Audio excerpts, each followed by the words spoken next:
Le diabète, ça touche aussi les enfants. On voit ça tout de suite avec mes invités.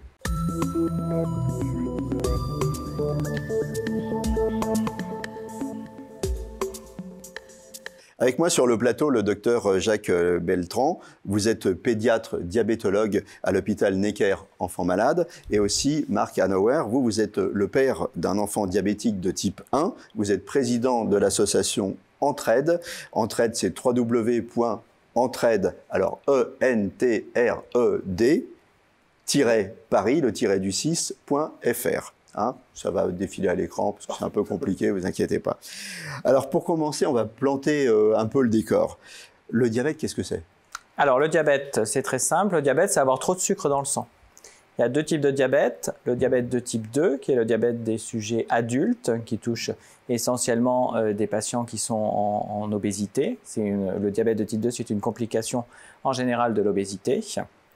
Et le diabète des enfants, qui est le diabète de type 1, qui est une maladie auto-immune, qui là n'est pas du tout liée à l'obésité et qui est liée à une perte de production d'une substance qui s'appelle l'insuline par le corps de l'enfant. Donc le diabète de type 1, si j'ai bien compris, c'est celui qu'on appelle le diabète insulinodépendant.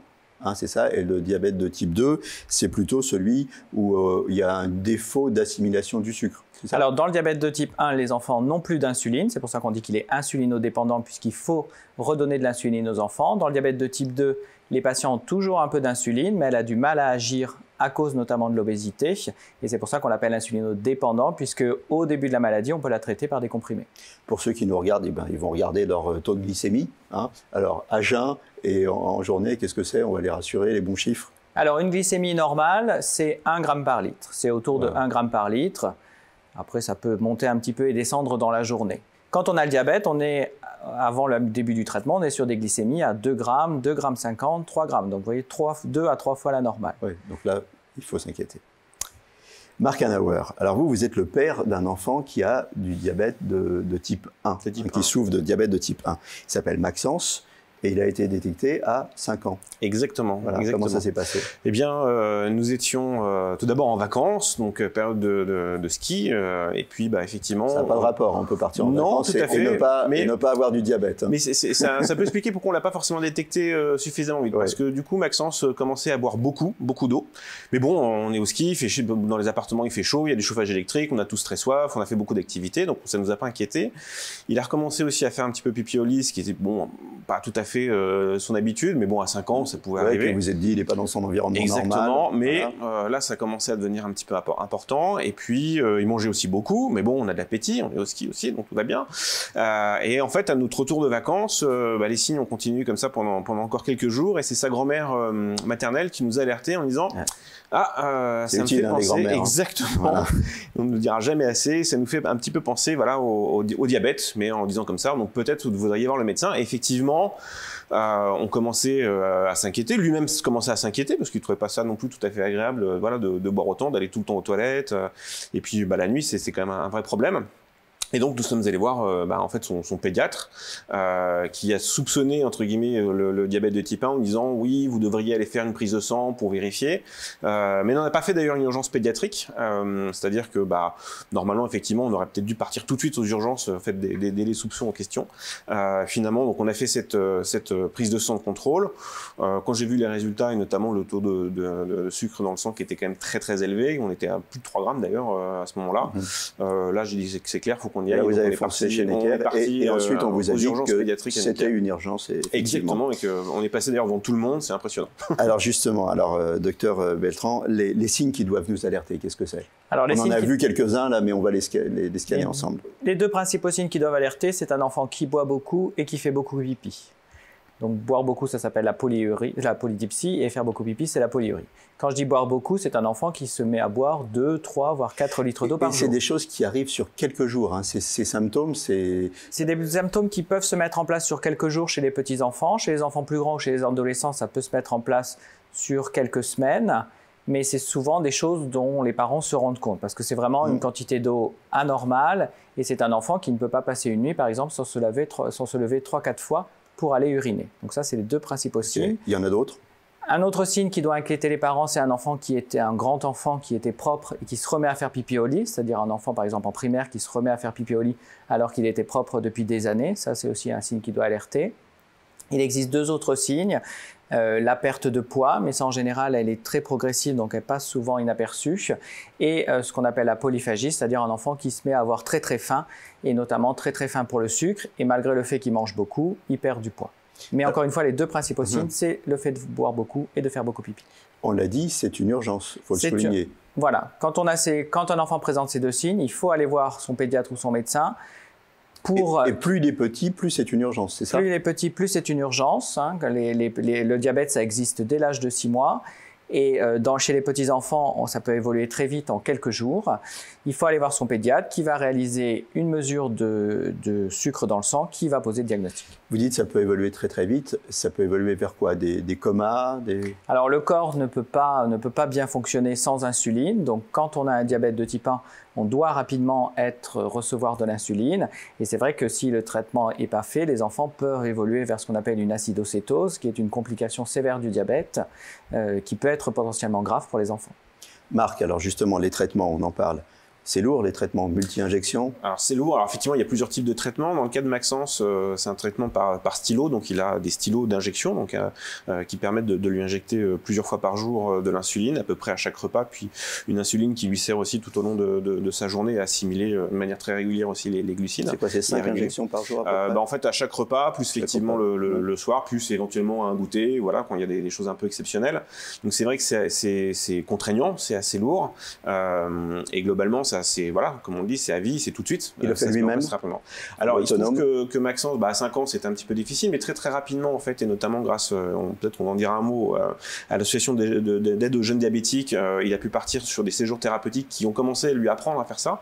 Donc, un de ses objectifs, c'était d'être assez autonome là-dessus, vers l'âge de 7-8 ans notamment, parce qu'il voulait pouvoir aller faire des goûters ou aller dormir chez des copains, sans qu'on soit forcément derrière son dos en permanence, à lui courir après avec un stylo d'injection. Et donc, il a pris le pli de savoir le faire. Donc il sait le faire. Évidemment, quand on est là, il préfère qu'on le fasse à sa place. On s'en charge, et bien évidemment. Mais il est devenu assez rapidement autonome. Et notamment pour les mesures de glycémie, pareil, très rapidement. Les conséquences sur la vie de tous les jours, régime, activité sportive, tout ça, comment il vit? Alors, on a essayé de minimiser au maximum son impact, et même au contraire, je dirais, on ne s'est absolument rien empêché, lui non plus. C'est-à-dire qu'il est extrêmement sportif, il fait du judo, il fait du tennis, il fait plein d'activités, et ça n'a jamais été un frein. Simplement, c'est une question d'organisation. Donc, il y a des moments où effectivement, faut gérer, il faut contrôler, il faut resucrer, il faut vérifier effectivement que le taux de glycémie est à peu près correct tout au long de la journée.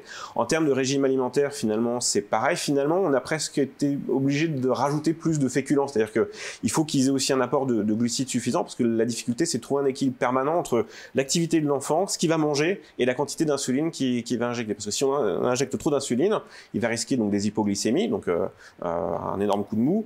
Mais en revanche, si il mange trop, il va avoir hyperglycémie, donc c'est pas bon non plus. Et notamment, il faut toujours être dans l'équilibre, il faut toujours être dans la veille. L'équilibre et de contrôle. Au niveau scolaire? Alors, au niveau scolaire, il va très bien. Ce qui est sûr, c'est qu'effectivement, c'est aussi un choc, entre guillemets, quand l'enfant sort de l'hôpital et revient en milieu scolaire, parce que ça se fait à peu près au milieu de l'année. Enfin, on était au mois de mars-avril. Donc, c'est compliqué parce qu'il faut aussi réadapter de ce point de vue-là. Mais vous avez éduqué aussi les... Et donc, voilà. Donc, tout de suite, on a essayé aussi de mettre en place un petit peu une formation. C'est-à-dire qu'on a essayé d'être le plus didactique possible pour expliquer aux gens que ça allait bien se passer, qu'il n'y a pas de frein à l'intégration, pas besoin de mettre en place des paniers repas, par exemple, à la cantine. Tant que la nourriture est équilibrée, ce qui est normalement le cas dans les écoles françaises, pas de souci de ce point de vue-là. Donc, quelque chose qui est effectivement à faire et à répéter finalement à chaque année. Donc, vous avez fait un travail de pédagogie. Alors, on va revenir plus en détail sur les traitements. Les injections d'insuline, c'est à vie? Alors, l'insuline, c'est une hormone qui est vitale pour l'organisme. Hein. On peut pas vivre sans insuline. Le traitement par insuline, c'est donc un traitement à vie chez les enfants. Chez les enfants ou chez les adultes qui sont diagnostiqués avec un diabète de type 1. Voilà. Cette insuline, malheureusement, elle ne peut pas se donner par la bouche. Ça n'existe pas, les comprimés d'insuline. Actuellement, elle ne peut que s'injecter sous la peau. Et notamment, il faut l'injecter avant chaque repas puisque l'insuline permet au sucre de l'alimentation d'être utilisé par l'organisme. C'est ça qui fait que ce sucre, il ne stagne pas dans le sang et qui permet d'être utilisé par les organes. Donc actuellement, on injecte cette insuline soit à l'aide de stylos pré-remplis d'insuline, soit ce qu'on appelle des pompes à insuline qui infusent de l'insuline en permanence sous le sang de l'enfant. Cette insuline, la dose, elle va être choisie par les parents en fonction de l'alimentation, mais aussi en fonction de la glycémie, ce qui veut dire que l'enfant doit au moins 5 fois par jour mesurer son taux de sucre dans le sang pour pouvoir adapter ses doses d'insuline. À partir de quel âge ils sont autonomes? Ils savent calculer en fonction de leur taux de glycémie l'injection? Alors l'autonomie, c'est comme pour tout, hein, c'est un processus d'apprentissage qui s'acquiert tout au cours de l'enfance et de l'adolescence. Pour réaliser des glycémies, les enfants arrivent à les faire très rapidement. En général, en début de primaire, ils arrivent à faire des glycémies. Interpréter un chiffre, c'est plutôt en milieu de primaire. Faire des injections, c'est souvent fin de primaire ou au collège. Et puis savoir calculer précisément sa dose, c'est souvent tardif, c'est plutôt au lycée que les adolescents sont capables de faire ça. Il y a un espoir assez rapidement, c'est le pancréas artificiel, on en est où là-dessus? Alors, les principaux espoirs que vont connaître les patients, c'est ce qu'on appelle le pancréas artificiel, c'est-à-dire une pompe à insuline qui va être reliée à un capteur de glycémie, ce qui fait que l'enfant va recevoir en temps réel la quantité d'insuline qui correspond à ses besoins, en se préoccupant moins de son traitement.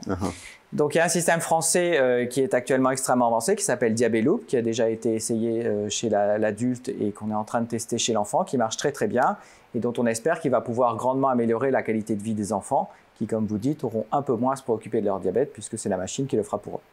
On arrive quasiment à la fin de l'émission, ça passe très très vite. Comment va Maxence?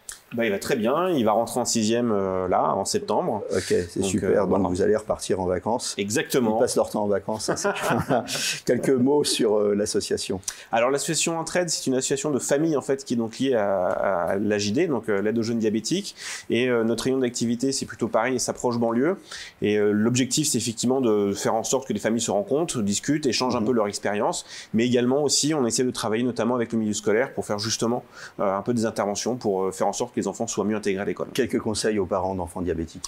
Alors, bon, on le sait, hein, quand ça arrive, le diagnostic c'est un choc, c'est injuste, c'est compliqué. Faut surtout pas se décourager. On a plein d'expériences et plein de familles nous le disent. Eh bien, au bout d'un moment, on arrive à gérer. C'est des choses qui se gèrent. Certes, il y a toujours des choses compliquées à gérer, mais c'est tout à fait faisable et on peut tout à fait vivre normalement et en pleine forme avec un diabète de type 1 tant qu'il est bien pris en charge. En quelques secondes, il faut vraiment le prendre en charge le plus rapidement possible. C'est le meilleur sésame pour ne pas avoir de complications plus tard, c'est ça? Le meilleur sésame, c'est que l'enfant soit pris en charge le plus rapidement possible dans une équipe de pédiatrie pluridisciplinaire, c'est-à-dire avec des médecins, des infirmières, des diététiciennes, des psychologues qui vont apprendre à la famille à gérer le traitement grâce à l'éducation thérapeutique et qui vont prendre en charge l'enfant et sa famille dans sa globalité. Voilà, écoutez, j'espère que vous avez appris plein de choses sur le diabète de type 1 et que vous allez être très vigilants. Merci à tous d'être passés sur le plateau. Merci Marc Hanauer. Je répète je rappelle le site de votre association, c'est www.entraide-du6paris.fr. Il faut citer aussi l'AJD, www.ajd-du6diabète.fr. Merci Dr Jacques Beltran. À très bientôt pour un nouveau numéro et d'ici là, portez-vous bien.